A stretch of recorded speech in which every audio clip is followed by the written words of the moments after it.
Жақсы да жақсылықтар жалпыға ортақ демекші, 8-ші А сынып оқушыларының мен жасаған игі істер атты челленджін қабыл алыңыздар. Табиғатқа, адамзатқа, тірі жан дүниеге игі іс көрсету біздің қолымызда.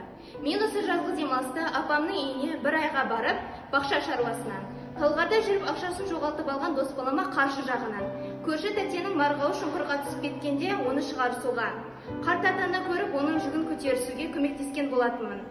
Игі іс жасау әрбір адамның қолынан келеді. Жақсылық ағаш басында, жамандық аяқ астында демекші, бізде жазғы демалыста құр жүрмей, ағаштарға қамқорлық көрсетіп, гүлдерді суғардық. Сонымен қатар үлкен кісілерге де көмек қолын создық. Қол ұшын созып көмек беру. Адам бойындағы ең жағымды қасиеттердің бірі. Мұқтаж жанның қажеттілігіне немқұрайлы қарамай, оған барынша көмек беруге тырысу. Өкінішке орай, жомарт азаматтарымыздың саны күннен күнге азайып барады. Адамдар бірінші кезекте өз пайдасын бірінші орынға қояды. Сізге айтарым, аш көздік пен сараңдықтан аулақ болайық. Игі істер жасауға тырысайық.